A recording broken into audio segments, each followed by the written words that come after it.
Hi everybody, it's Professor Mitchell. As you can see, I've got the balloons up in the background because this is our last lecture for this course. We are finishing up Chapter 8 on algebraic thinking, and today we're going to be talking about Section 8.4, Equations in a Cartesian Coordinate System.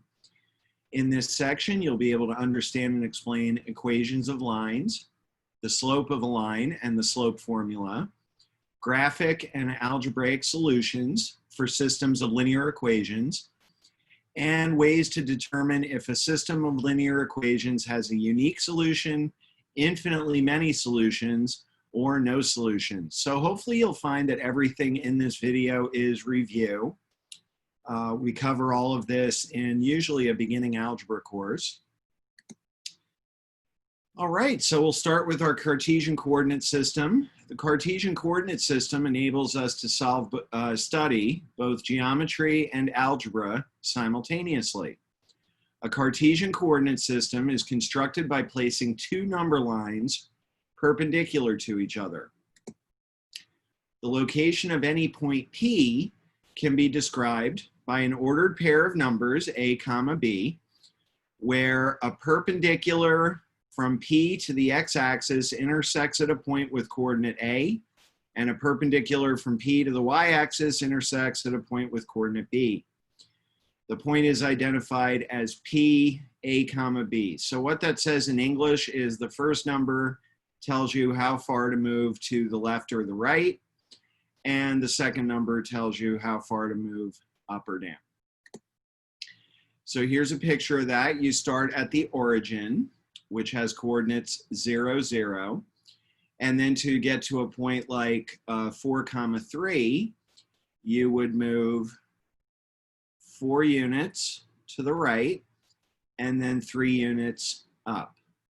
And of course, if one of the numbers is negative, like with 3, -4, you would go 3 units to the right because of the positive 3, but then you would go 4 units down.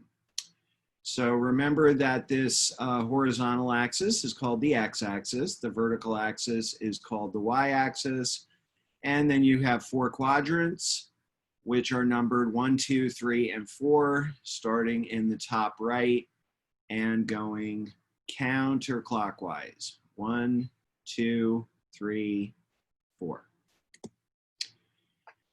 All right, for equations of vertical and horizontal lines, every point on the x-axis has a y-coordinate of 0. Thus, the x-axis can be described as the set of all points x, y, such that y equals 0. So the x-axis has equation y equals 0. And similarly, every point on the y-axis has an x-coordinate of 0. Thus, the y-axis can be described by the equation x equals 0. So the x-axis is one example of a horizontal line. Notice that its equation is y equals 0. The y-axis is a vertical line. Its equation is x equals 0. So when you have equations like this, x equals 2,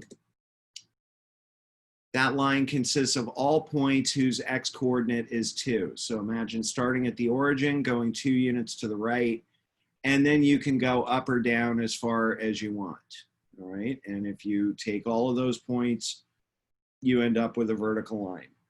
Similarly, y equals 3.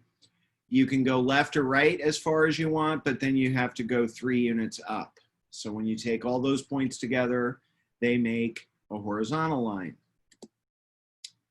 All right, this is a little different. You might not have seen something like this in your algebra class. The set of all points x, y, such that x is less than 2 and y is equal to 3. So this would be the set of all points with a y-coordinate of 3. Now, if I just left it at that, that would be the line y equals 3. But when I add this extra restriction, x is less than 2, what I end up with is just a part of that horizontal line, just the part that is strictly to the left of x equals 2. All right, in general, the graph of the equation x equals a where a is some real number, is the line perpendicular to the x-axis through the point with coordinates a comma 0. In other words, a vertical line. X equals a is always a vertical line. And y equals b is always a horizontal line. It's the line perpendicular to the y-axis through the point with coordinates 0 comma b. All right, so now we get into some other lines that are not vertical or horizontal. We call those oblique lines. All points corresponding to arithmetic sequences lie along lines. So here you have some examples.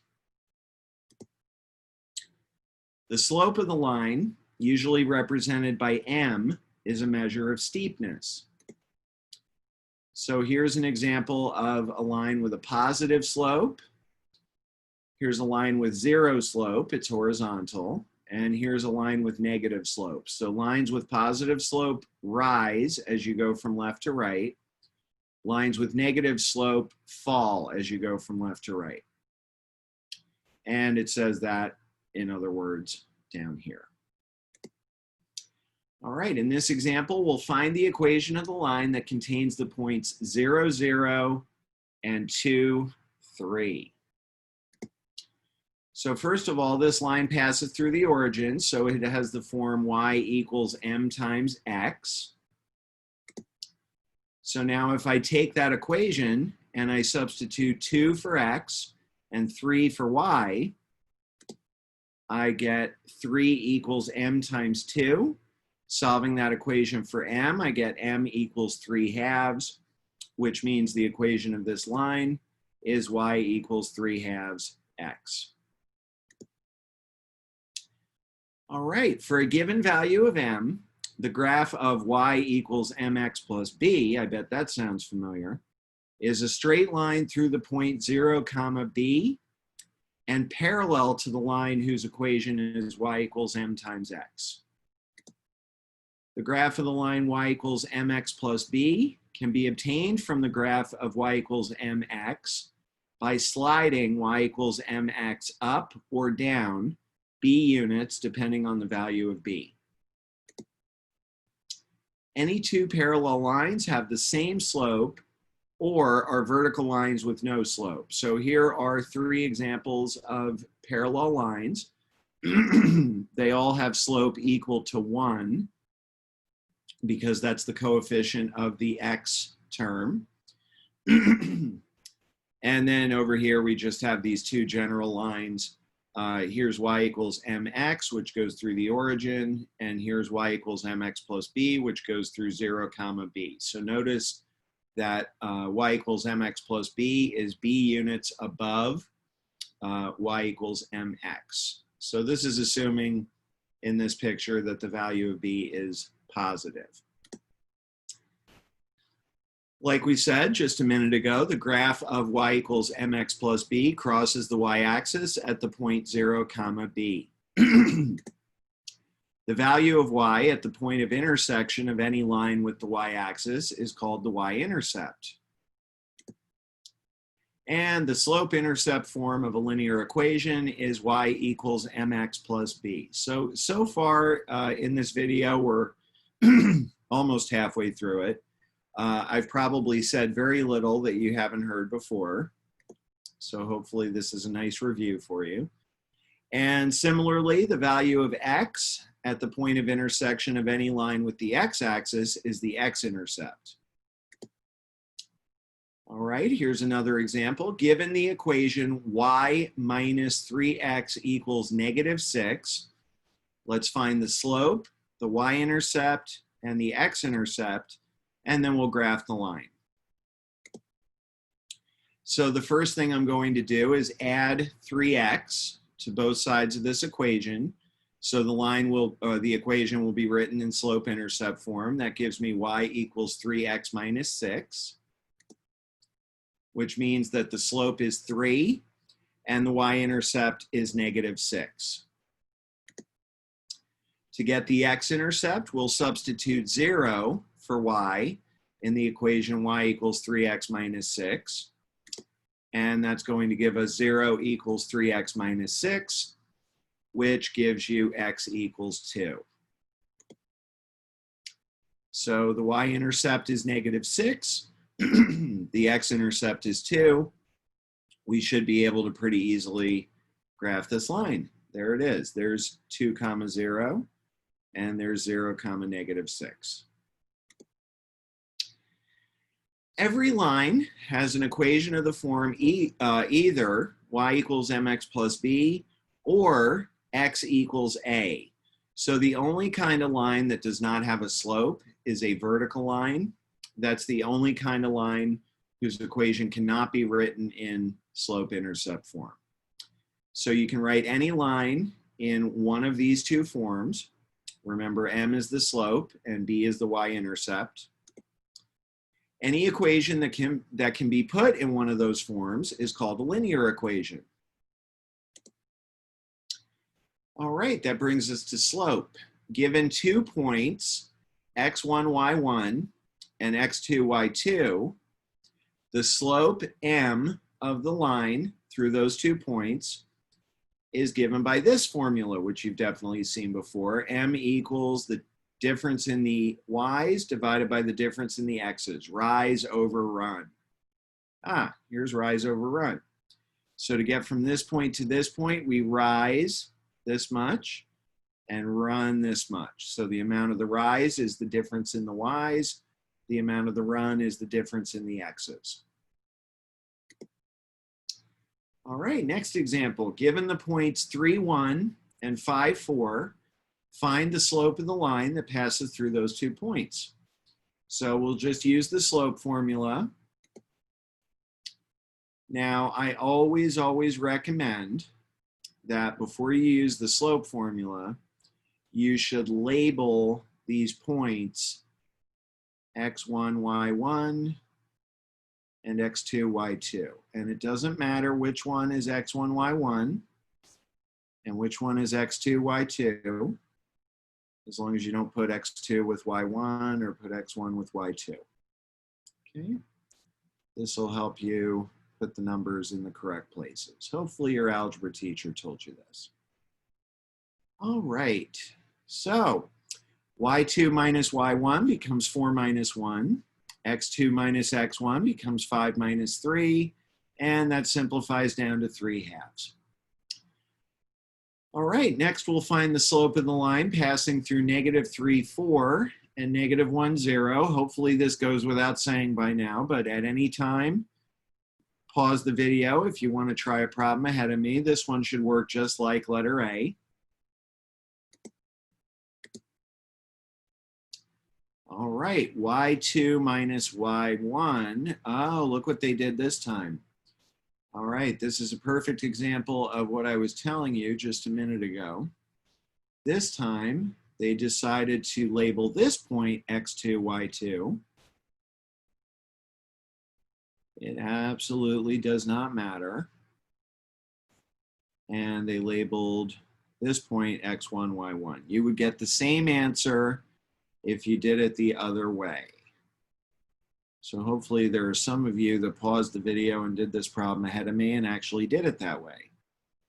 All right, y2 minus y1 becomes 4 minus 0. x2 minus x1 is -3 minus -1. That gives you 4 over -2, which is -2.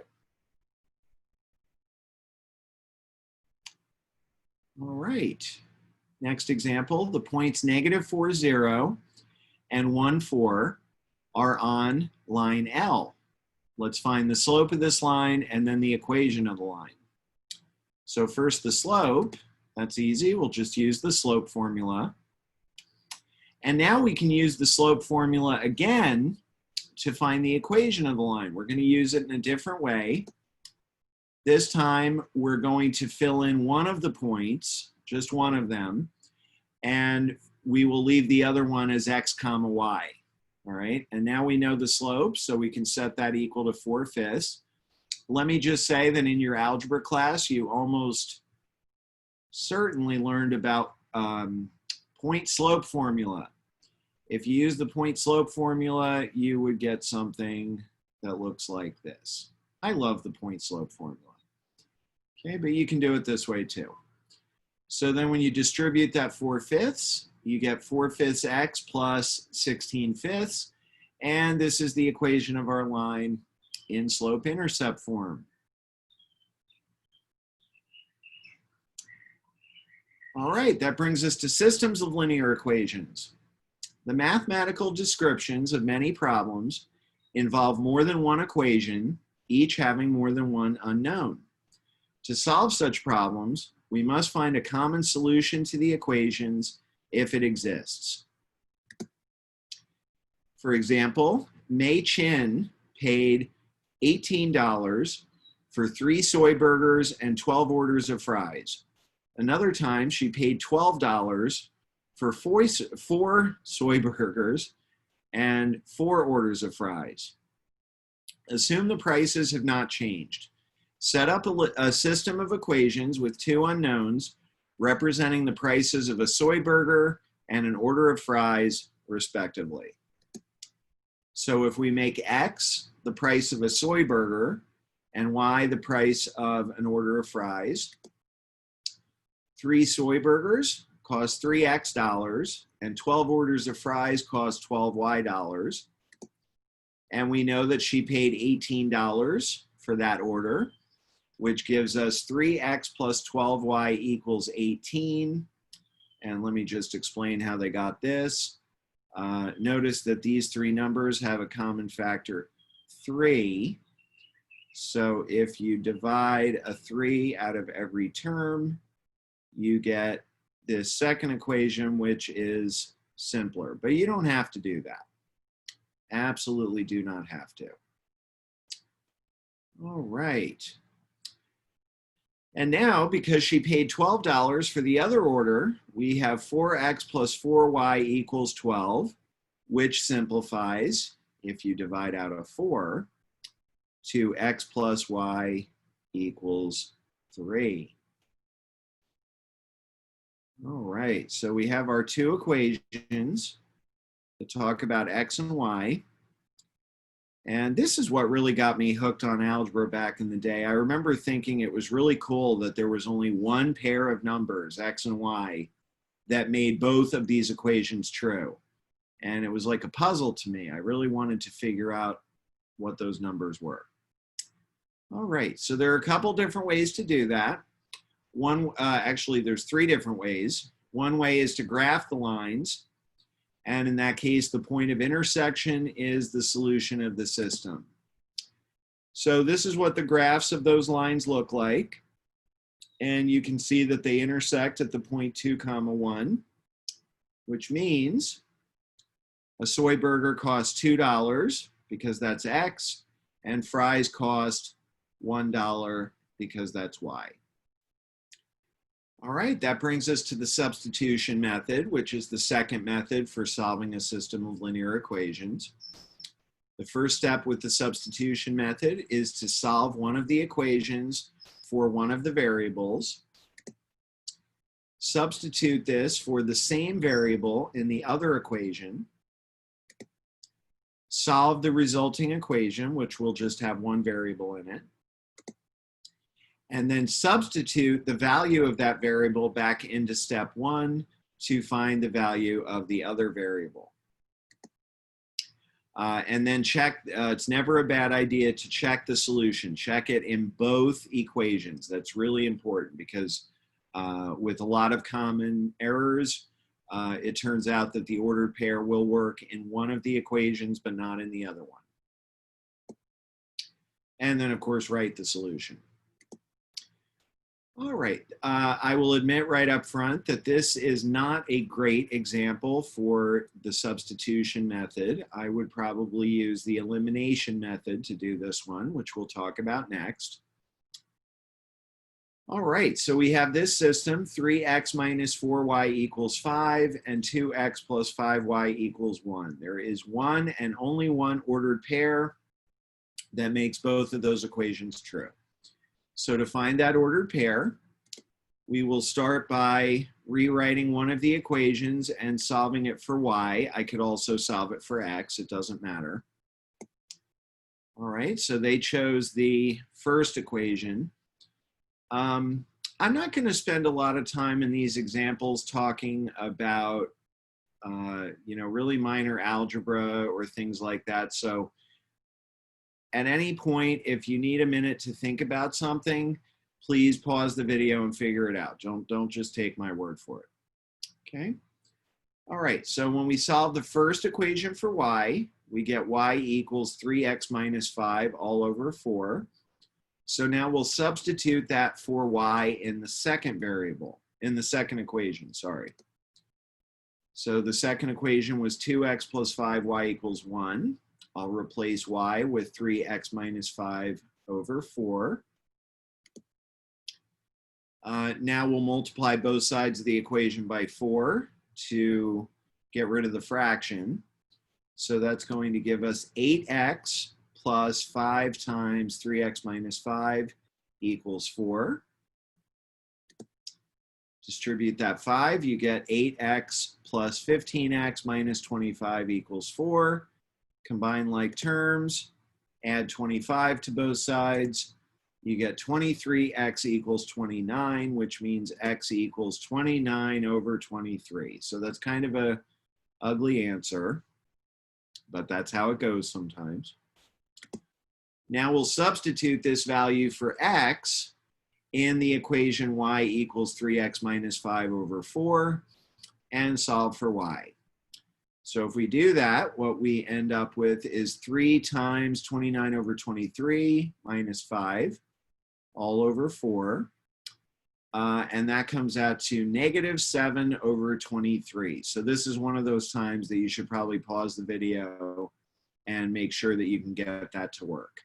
So the solution of this system is the ordered pair 29 23rds, comma, negative 7 23rds. All right, that brings us to the elimination method, which is my favorite method. First, write both of the equations in standard form, which is ax plus by equals c. And then multiply both sides of each equation by a suitable real number so that one of the variables will be eliminated by addition of the equations. And notice that this step may not be necessary. What often happens is that you only have to multiply one of the equations by a number in order to make this happen. Add the equations and solve the resulting equation. And then just like with the substitution method, substitute the value found in step 3 into one of the original equations and solve this equation. And then it's never a bad idea to check the solution. And then of course, write the solution. All right, so in this example, we'll solve the system 3x plus 2y equals 5, 5x minus 4y equals 3. So all we have to do in this problem is multiply both sides of the first equation by 2. Notice the y's in the original problem. One of them has coefficient 2, the other one has coefficient negative 4.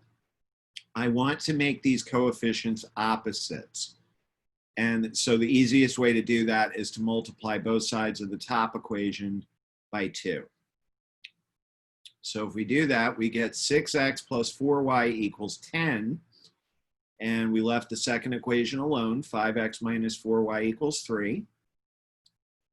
If we add those equations together, we get 6x plus 5x is 11x. The 4y and the minus 4y cancel. That was the whole point. And 10 plus 3 is 13. 11x equals 13 means that x equals 13 elevenths. And now when you substitute x equals 13 elevenths into either one of the original equations, for example, this one, and solve it for y, you end up with y equals 8 elevenths. So this is another one of those times that you should probably pause the video and make sure that you understand how this all works, and more importantly, that you could do it yourself. So the solution to this system is 13/11, 8/11. All right, and that brings us to solution to systems of linear equations, the geometric interpretation. Geometrically, a system of two linear equations can be characterized as follows. The system has a unique solution if and only if the graphs of the equations intersect in a single point. Or the system has no solution if and only if the equations represent parallel lines. And the only other possibility is that the system has infinitely many solutions if and only if the equations represent the same line. All right, so in this example, we'll identify the system as having a unique solution, no solution, or infinitely many solutions. And let's not do more than they're asking us to do. We could actually solve this system, but they're not asking us to do that. So maybe it's less work to figure out just how many solutions does it have. So what we're going to do is write each of these equations in slope-intercept form. All right, so here's another one of those pause the video and make sure that you can do this moments. If you solve the equation 2x minus 3y equals 5 for y, you end up with y equals 2/3 x minus 5/3. And if you solve the second equation for y, you get y equals 1/2 x minus 1. So now if you look at the slopes of those lines, first one has slope 2/3, second one has slope 1/2.